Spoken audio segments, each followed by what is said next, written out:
और उनका एक शिष्य था। दोनों अयोध्या सलीम नदी में स्नान करने के लिए आए। तो दोनों सलीम नदी के किनारे घूम फिर कर लेट गए।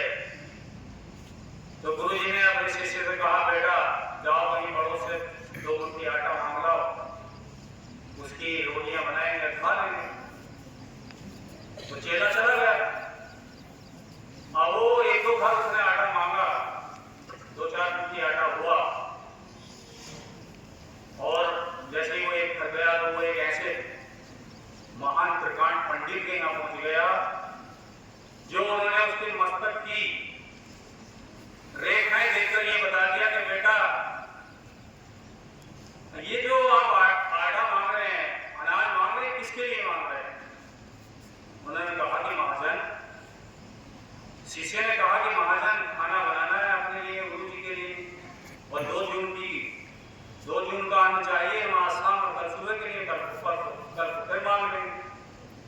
तो वो उसकी बात सुनकर हंस पड़े। पंडित जी हंस पड़े। शिष्य ने कहा कि आप महाजन हंसे क्यों हैं, मुझे आप बताइए। उन्होंने कहा, भाई चलो रहने दो, छोड़ो। बोले नहीं, बताओ, जब आप हंसे हो बताओ। उन्होंने बताया कि आज रात्रि में सुबह ब्रह्म मुहूर्त में आपकी ठीक 4 बजे मृत्यु हो जाएगी। अब आप जानते हैं, इसे पता लग जाए कि 4 बजे मृत्यु हो जाएगी, फिर उसे खाना पीना संसार उसके लिए क्या है। बेचैन न उठा शिष्य, तुरंत वापस आया और तुरंत वापस आकर के उल्टी सूती रोटियां पकाई और गुरु जी को दे दी और अपने आप चद्दर ओढ़ करके लेट गया सरयू नदी के किनारे। बेचारे को नींद नहीं है, करवटें बदल रहा था, कभी इधर को कभी उधर। गुरु रामदास ने पूछा कि बच्चा, हाँ गुरु जी, आज खाना नहीं खाया?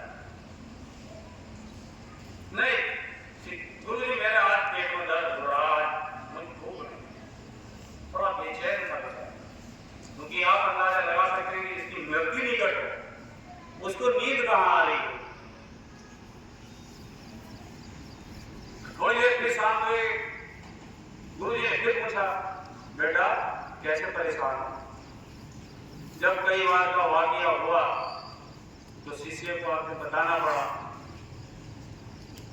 कि गुरुजी, आज एक महान प्रकांड पंडित मुझे मिले, उन्होंने मुझे बताया कि आज रात्रि में 4 बजे मृत्यु हो जाएगी, और तब से मैं बेचैन हूं। आप जानते हैं, जैसे मृत्यु का अगर टाइम का पता लग जाए तो इस दुनिया में उसके लिए शेष बचा ही क्या। मतलब बेटा छोड़ो, करेंगे ये बातें कौन?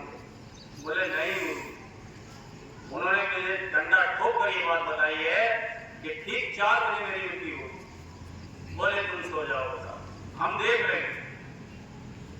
बोले आप गुरु जी ये कह रहे हो मैं सो जाऊं और हम देख लेंगे? बोले हाँ कह रहे हैं ना, आप सो जाइए।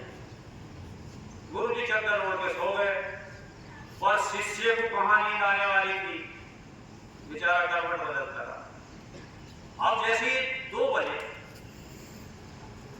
2:30 का 3 का टाइम हुआ, गुरु जी उठे। बोले शिष्य, बेटा सो रहे जाकर? बोले गुरु जी जाकर। बोले बेटा आज हड़कन बहुत हो रही है, शरीर में पैरों में बहुत हड़कन हो रही है, और बेटे मेरे पैर दाओ। बेचारा गुरु जी की आज्ञा मानी, तुरंत उठा, चद्दर एक तरफ फेंक दिया, गुरु जी के कदमों में बैठ गया, चरणों में बैठ गया, और गुरु जी के चरण दाबने लगा।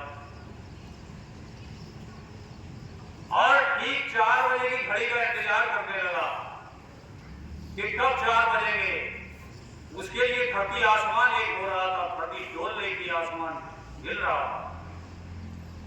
अब पैर दाबते दाबते जिस वक्त 4 बजे, तो 4 बजे के समय आकाश से यमदूत अपना वाहन लेकर पृथ्वी पर ठीक उसके सामने आकर उतरा,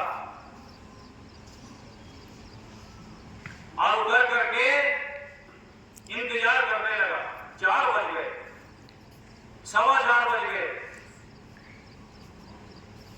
लेकिन शिष्य ने गुरु के पैर नहीं छोड़े। शिष्य गुरु की सेवा करता रहा।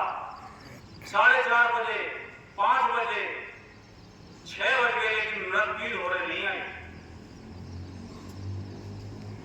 जब उजाला सा हुआ तो यमदूत ने देखा, अरे तो दिन कहने लगा, लोग मुझे देख लेंगे।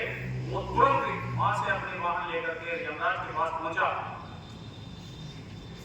यमराज बोले, अरे उसके प्राण हरण करके नहीं लाए, तुमने हमारी सारी सिस्टम बदल दिया। ये तो हमारा सिस्टम है क्या, उसके प्राण ठीक 4 बजे उसके प्राणों का हरण होना था। बोले ठीक है बाबा। यमदूत ने कहा यमराज से कि हे महाराजा, एक दिन आपने ही हमको ये वचन सुनाया था कि यदि कोई शिष्य अपने गुरु की सेवा करता हुआ हो तो उसके प्राणों का हरण मत करना। तो मैं आपके ही दिए हुए वचन का वादा निभा रहा हूं। जब मैं वहां गया था तो वह शिष्य अपने गुरु के चरणों में बैठा हुआ उनके चरण सेवा कर रहा। तो बेटा, गुरु की इतनी बड़ी महिमा होती है कि आप लोगों ने इस दृष्टांत के माध्यम से सुना कि गुरु ने अपने शिष्य की मृत्यु को मिटा दिया और उसके बाद उसकी खैर नेचुरल प्राकृतिक मौत हुई, जिस स्थिति को समझना चाहिए। तो आप समझ गए होंगे कि गुरु की कितनी बड़ी महिमा होती है।